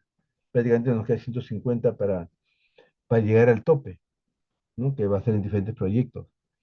Entonces se convierte en una herramienta de gestión. ¿Por qué? Pues ya lo he mostrado con modelo. ¿Qué está ocurriendo eso? ¿Qué pasa si, ¿no? Si paralizo, si aumento pozos. ¿Qué pasa, no? ¿Qué pasa si? ¿Cómo va a reaccionar el acuífero? Repito, ya sé que si dejo de extraer, el agua va a recuperar. Si extraigo intensivamente, los niveles van a descender. Pero voy a repetir, ¿en qué proporción, en qué tiempo lo hace el modelo? ¿No? Porque justamente analiza ese comportamiento anterior, ¿no? Y que lo está recreando, lo medido con lo calculado. Entonces ha llegado a un grado más o menos de perfección para que poder trabajar en horizonte ya, ¿no? en lo que se queda la situación actual y luego la situación futura. Para una mayor comprensión, ¿no? Para una mayor comprensión del rol de los componentes psicológicos en una determinada cuenca, ¿no? Lo que es la infiltración, lo que es la escorrentía, ¿no? Por eso hay modelos para cada uno de ellos. Para eso va a manejar diferentes modelos. Para extrapolar potenciales condiciones futuras a partir de condiciones actuales, ¿no? Es lo que los escenarios, ¿no? Potenciales condiciones futuras a partir de condiciones. Claro, ese es el escenario. Es prácticamente la función del escenario. Quiero hacer, ¿no? Quiero hacer alguna modificación, quiero paralizar, quiero aumentar, ¿no? Quiero pues, factores de recarga. ¿Cómo reacciona el modelo? Justamente para eso sirve, ¿no? Como base para la modelación de otros procesos, ¿no? Como calidad de agua, erosión. Sí, también se puede hacer el tema de calidad. Nosotros particularmente no hemos hecho toda la calidad, ¿no? Si bien nos desarrollamos modelos, pero el tema de calidad sí, todavía no lo manejamos muy bien, ¿no? No se ha hecho. Calidad, erosión, etcétera, diferentes modelos que hay.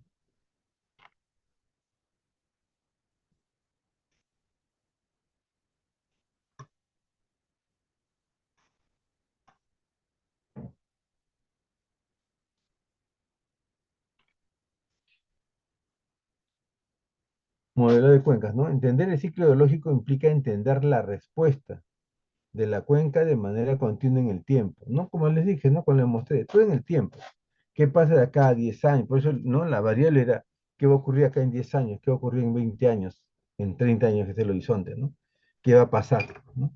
Por eso, la respuesta, entender la respuesta, ¿no? Respuesta de la cuenca de manera continua en el tiempo, en el espacio. Por eso mismo, este motivo de la base de la modelación lógica es la modelación de cuenca, ¿no? Sí, justamente, ¿no? ¿Cómo reacciona a los diferentes cambios que se van a hacer? En un momento hablaba, ¿no? De qué es lo que pasa, por ejemplo, cuando una cuenca se interviene. ¿Qué le decía? Lo primero que puede pasar es que la infiltración disminuye y la escorrentía aumenta. ¿Por qué? Por el proceso de impermeabilización, ¿no? El proceso de la, de la construcción de canales asfaltados, de canales revestidos para poder no perder este volumen de agua. El tema la pérdida de las zonas agrícolas por zona urbana, ¿no? Pasa de zona agrícola que puede captar agua, ya sea de lluvia, pasa a impermeabilizarse, ¿no? Como esto se convierte en la selva de cemento.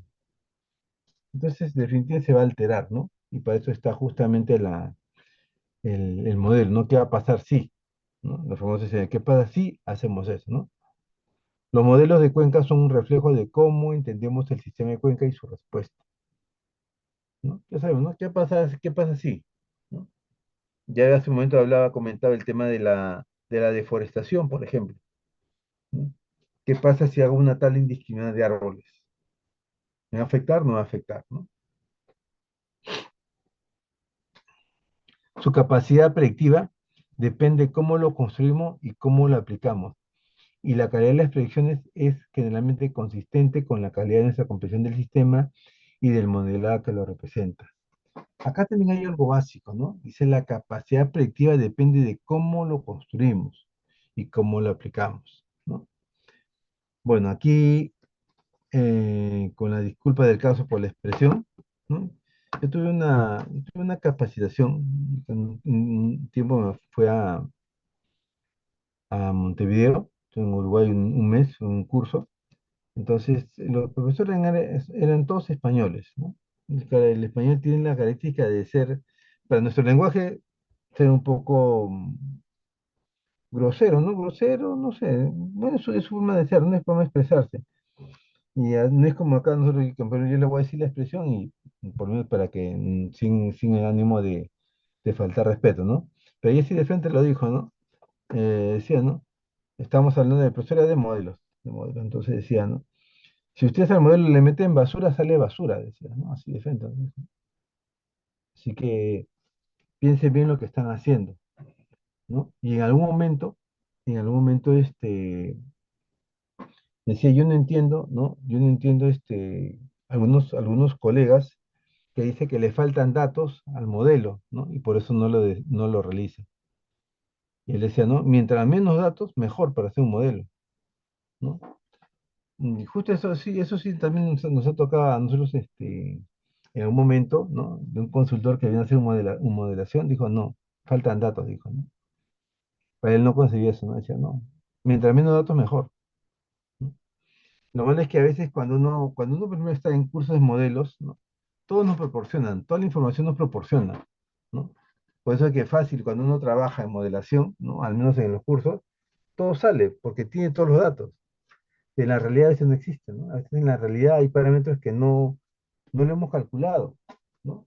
Para el modelo sí, definitivamente para la clase, para los cursos, cuando uno va a cualquier uso de modelación, tiene todo preparado, ¿no? Justo para saber cómo funciona, cómo trabaja el modelo, ¿no? Todas las bondades que tiene.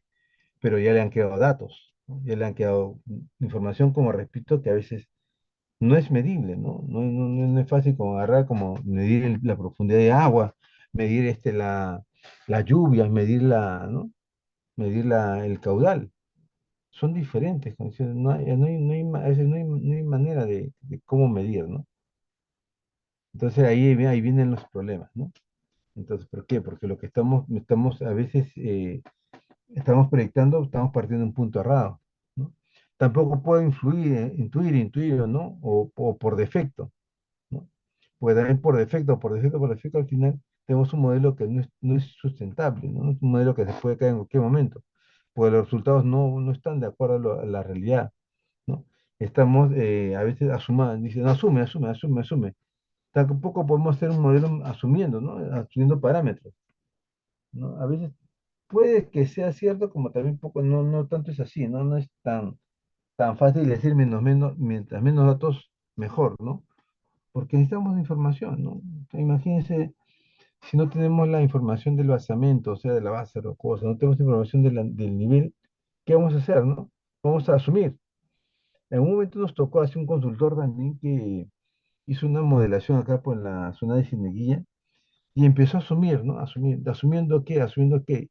Y su error fue ¿cuánto? Del 7%, pero con muchas variables asumidas, ¿no? Entonces tampoco no es lo ideal, ¿no? No es lo ideal, ¿no? Entonces, mejor es tener las mediciones, tener los datos, contar, ¿no? De alguna manera, tratar de encontrar, ¿no? Cómo medir esa información que a veces nos piden los modelos, ¿no? Que como le dije, cuando uno llega al curso, pues están ahí, ¿no? Me sale el modelo, ¿cuánto es el error? 5%, 7%, ya sé modelar, dicen, ¿no? No es así, ¿no? Porque te han dado solamente toda la información. La idea es que cuando tú te tengas que desarrollar el modelo, a ver, ¿cómo sacas esos datos? Esa es la función del modelista, ¿no? No solamente asumir, sino también proponer pues datos que sean, y que vayan de acuerdo, ¿no? Tienen que ser datos, tampoco puedo asumir por asumir. Eso sí que quede claro, ¿no?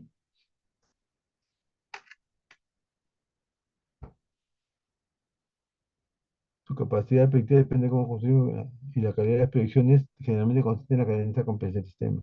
Ah, eso sí, la comprensión, vamos a ver un momento más adelante la comprensión del sistema, conocer cómo funciona, ¿no?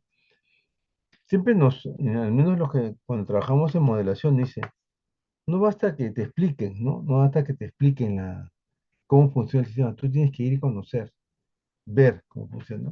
Bueno, ahora la característica es que ahora tenemos pues también el tema de los drones, ¿no? Que se puede hacer. Pero también, por ejemplo, si queremos una visión en Google Earth nos puede ayudar también, ¿no? Google Earth para ver ya un poco más a detalle las cosas.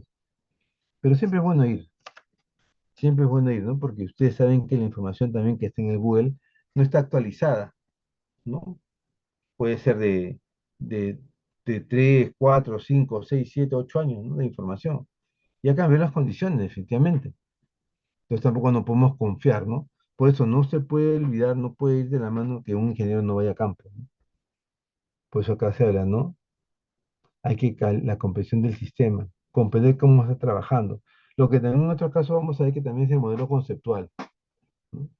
El modelo conceptual, cómo está trabajando el sistema, cuáles son las entradas, cuáles son las salidas, ¿no? ¿Qué es lo que se obtiene de ese sistema? Entonces, el conocimiento parte de eso, ¿no? Saber cuál es el sistema, ¿no? Cómo conocerlo, ¿no? Y no solamente conocerlo en plano, no solamente conocerlo en la computadora, ¿no? Sino en lo posible conocerlo en campo, yendo a campo, ¿no? El ingeniero que se ensucia los zapatos es un buen ingeniero, ¿no? O si no, hay otros ingenieros que solamente gusta estar de escritorio, ¿no? Entonces no es lo mismo, pues, definitivamente en campo, ¿no? Esto significa que no existe un modelo perfecto aplicable a las cuencas del planeta, ¿no? Aplicable a todas las cuencas del planeta. Cada cuenca tiene unas condiciones muy particulares del clima, geografía, geología, que incrementan la importancia de un proceso por sobre otros y condicionan la estructura del modelo. Definitivamente, ¿no? Las condiciones en cada lugar, ¿no? En tema de topografía, en tema de materiales, en tema de estratos, son diferentes, ¿no? No vamos a encontrar dos idénticos, definitivamente, ¿no? Entonces tengo que establecer, ¿no? Cuáles son esas condiciones, ¿no? Para cada zona de investigación, ¿no? Proponer, ¿no? Revisar, ¿no? Pues se habla acá del clima, de la geografía, la geología, ¿no? Básico para el tema de movimiento de agua, que incrementa la importancia del proceso y sobre todo condiciona la estructura del modelo. Así es.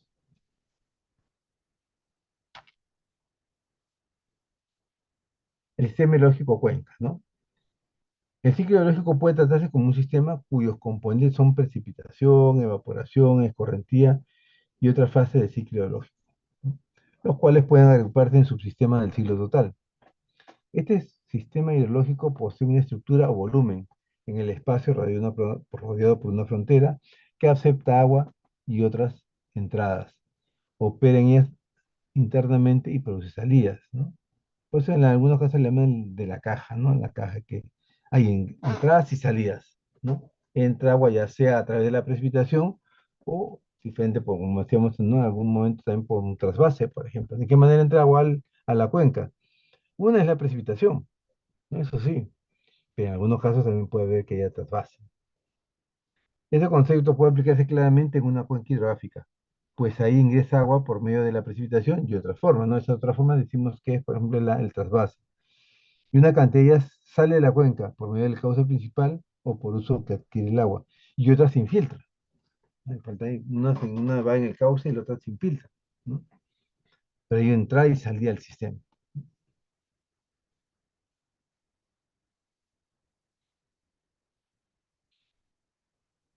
Una vez entendida la cuenca como un sistema, debemos comprender las iteraciones que existen entre sus elementos, ¿no? Lo que antes comentaba hace un momento, o sea, la deforestación irracional de la cuenca alta puede conllevar inundaciones en épocas de lluvia en la parte baja. De esta manera necesitamos reconocer los procesos lógicos actuantes y los mecanismos físicos presentes, ¿no? Bueno, claro, la deforestación en ese momento comenté, ¿no? ¿Por qué produce, ¿no? ¿Por qué produce inundaciones? Por el tema, pues, de que la deforestación es una barrera natural, ¿no? Que frena la energía del agua, ¿no? En su discurrir. Entonces, si deforestamos, pues prácticamente nos quedamos, ¿no? Aparte de ello, también en las raíces de los árboles, de alguna manera compactan el suelo, ¿no? Son raíces profundas. En cambio, a veces deforestan para cambiar de cultivo, cultivos de raíz pequeña, que pasa el agua y se lo lleva, ¿no? No me ofrece ninguna resistencia al paso del agua. Los procesos hidrológicos presentes en el ciclo lógico de una cuenca se caracterizan, ¿no? Por ser no lineales, pues tienen variaciones complejas en el espacio y en el tiempo, ¿sí? Y finalmente, depende de los climas también, inclusive. Por ser no estacionarios, pues están afectos a periodicidad y tendencias. Pueden ser variables en el espacio debido a las características variables del suelo, el uso, el clima a lo largo de la cuenca, y por ser variables en el mismo tiempo en todas las escalas, ya sea horaria, diaria, mensual, etcétera.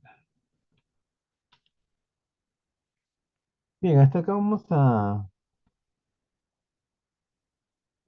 explicar esto, y vamos a hacer un break y continuamos en las 8, ¿ya? Un momento, por favor, entonces.